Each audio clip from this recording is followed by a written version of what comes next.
Am I audible? Thank you. Good morning, everybody. The Right Honorable Raila Amolo Odinga, friends from the media, ladies and gentlemen, good morning. I am pleased to have you all here. Thank you for turning up. Today, I want to update the nation on the status of Kenya's candidacy for the African Union Commission Chairmanship. But before I proceed, let me thank the Right Honorable Raila Amolo Odinga for the fruitful meeting and progressive discussions we have had this morning.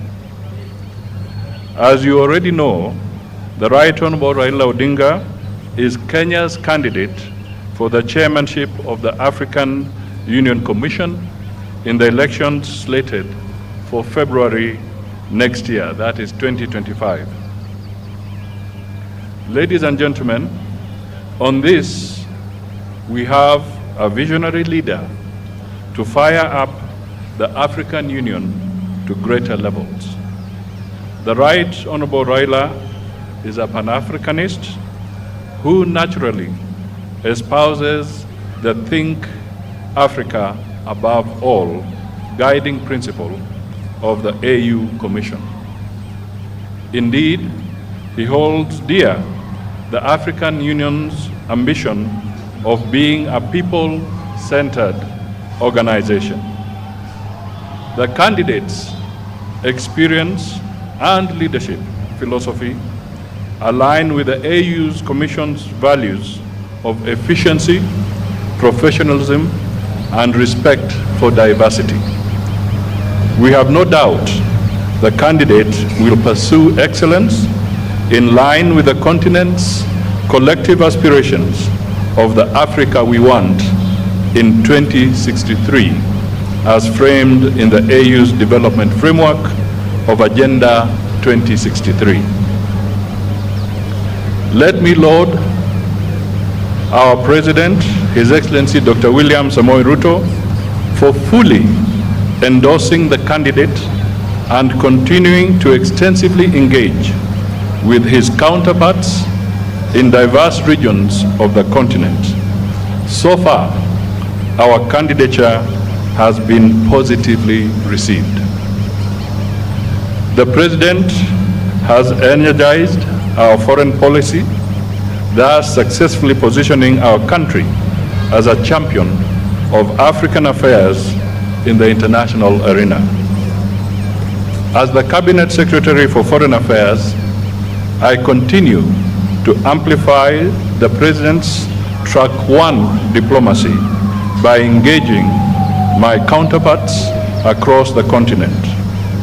We do all this for the good of our people, Kenya's national interest, and the prosperity of our continent. Ladies and gentlemen, based on the principle of interregional rotation, this is the time for Eastern Africa to nominate a candidate for the position of African Union Commission Chairperson.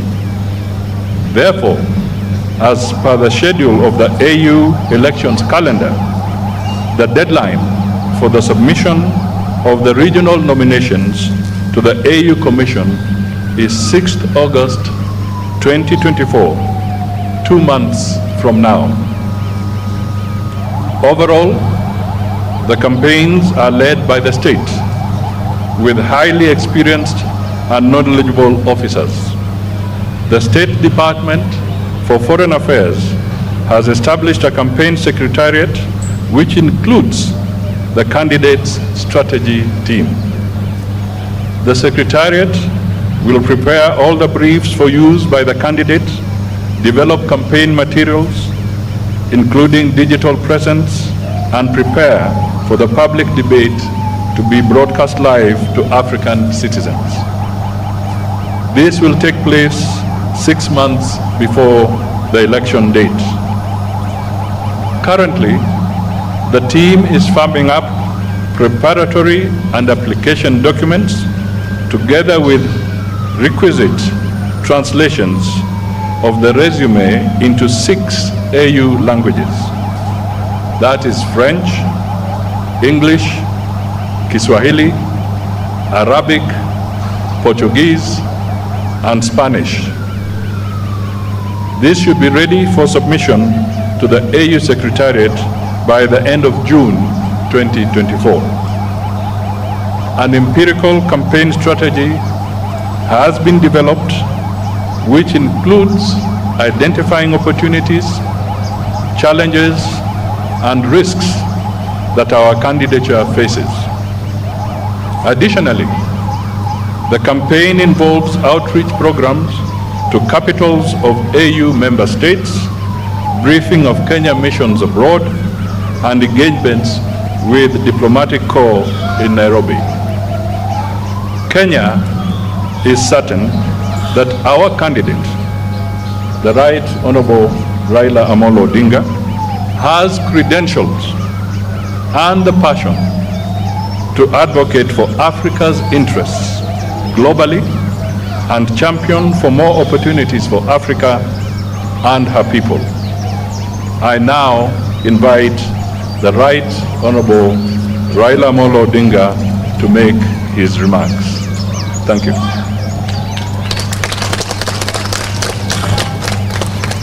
Thank you, Wycliffe. We have had a meeting with the Prime Cabinet Secretary and Cabinet Secretary for Foreign and Diaspora Affairs, my brother, Honorable Wycliffe Mudavadi, who led a team of government officials. This was in regard to my candidacy for the African Union Commission chairmanship. I wish to reiterate the obvious, that I am vying for a position in Africa, not in the government of the Republic of Kenya.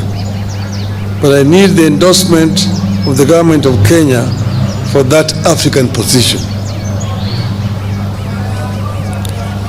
At this meeting, we exchanged notes on the state of the quest so far, the preparations from my side and the government side, and the next steps that require to be taken. The Honorable Prime Cabinet Secretary shared with me the situation and levels of preparation and commitment in the government. I have been very encouraged by the number of senior government officials offering to be part of this journey, out of an understanding that we are in this as Kenya and not as partisan political parties. I appreciate the offer of support. I shared with the government team the situation and my levels of preparation from outside the government. I assured the team that on my own, I'm making every effort, tapping into my experience, relationships, and understanding of as many nations as I can. With committed and proper coordination, we should be able to clinch the seat. We agree and synergy as we embark on that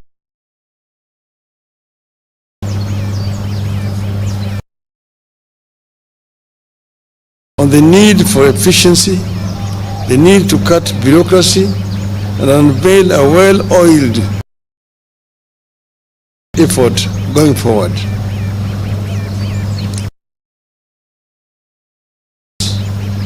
Plans emerge and change suddenly, and we need to be able to respond to them as suddenly as they emerge.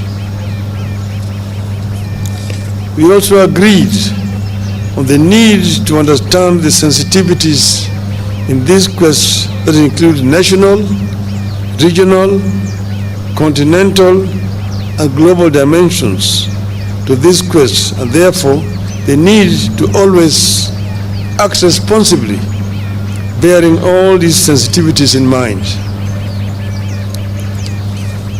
Once again, I thank Kenyans and the government for the support and the promise to keep updating the country on the status of the race.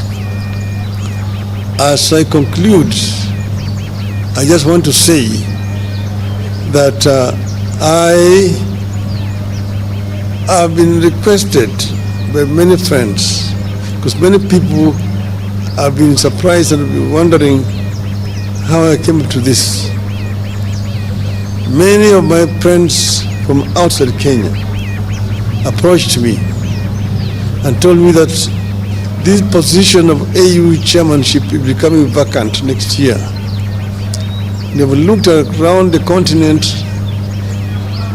and feel that among the people who may offer themselves, you have the best credentials to take this organization forward. After lots of soul searching and consultations among my colleagues and friends, I made the decision to agree to accept the request. As you know that I had been the African Union High Representative on Infrastructure Development for 5 years. That position gave me an inside picture of what is happening in the AU, what the potentialities are in the AU, what are the challenges, and what are the weaknesses that they exist there. I believe that I have sufficient knowledge and experience to be able to move the AU forward. AU is an institution that was founded by the founding fathers of our nation. And their dream was an Africa that was united, an Africa that was cohesive, an Africa that was developed. The development of Africa can only be done by Africans. I am myself a Pan-Africanist and an Afro-optimist. Afro-optimists as opposed to Afro-pessimists. Afro-pessimists are the people who have given hope in Africa, say that Africa is a lost cause, it's a condemned continent. Afro-optimists are those who believe in the ability of the African people to develop Africa. That Africa, the richest continent on the planet Earth in terms of resources, is also the poorest in terms of development. This is the paradox that we want to solve. We want Africans to be able to take charge of Africa. We want to expand the communication and trade among the African people. I was telling my brother here that when I was a student in Europe in the 60s, it was a nightmare to travel across the continent of Africa, of Europe.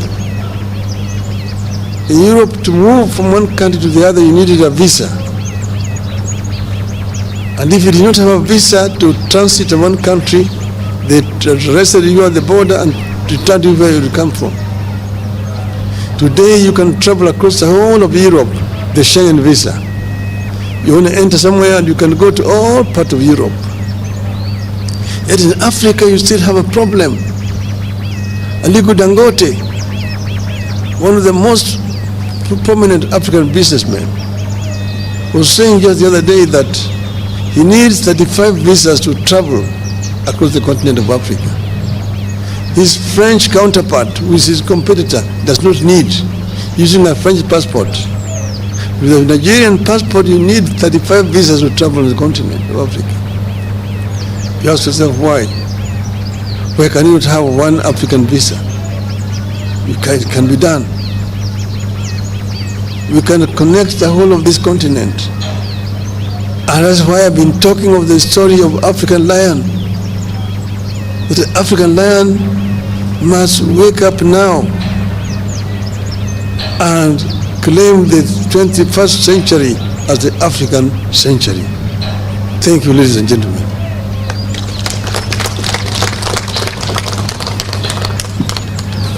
Thank you, the Right Honorable Raila Odinga. Ladies and gentlemen, having listened to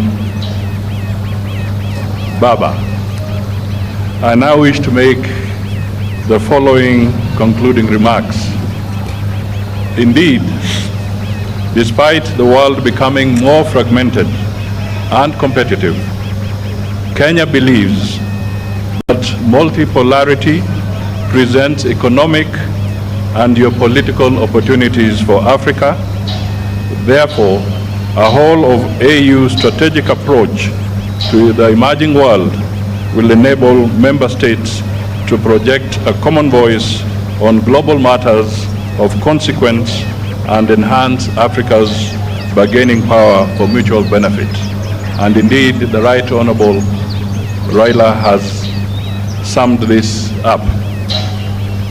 Therefore, for the continent to speak and act as one, the African Union Commission Chair the African Union will have to be more proactive and strategic in overcoming the persistent challenges that beset the African Union, namely funding shortages, logistical inadequacies, and the cyclic nature of conflicts. Additionally, the AU continues to grapple with cases of political instability and economic intricacies, weak international influence, and undue external influence, driven by a new Cold War in the continent. As a continent, we therefore need to focus on dimensions that promote our unity and enhance sustainable development for the citizens of Africa. This will include infrastructural connectivity, and he has spoken briefly to that aspect from his previous assignment, reduction in costs of doing business in the continent, accelerating the realization of the visa-free program, and promoting a common language for Africa. Also important is environmental protection of the climate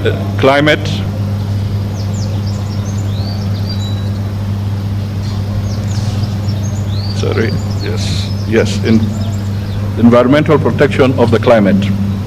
The continent should work in one voice to campaign for reforms of the international organizations and global financial institutions.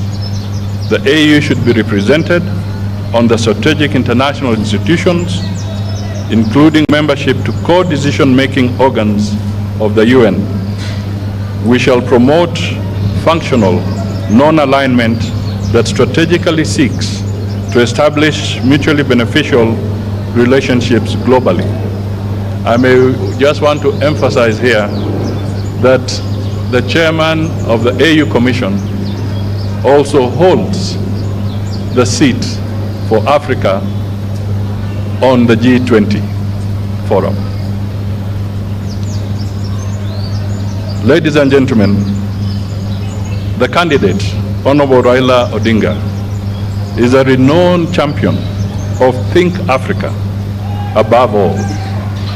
As per the AU values and inherently motivated by the AU vision, an integrated, prosperous, and peaceful Africa driven by its citizens and representing a dynamic force in the global arena.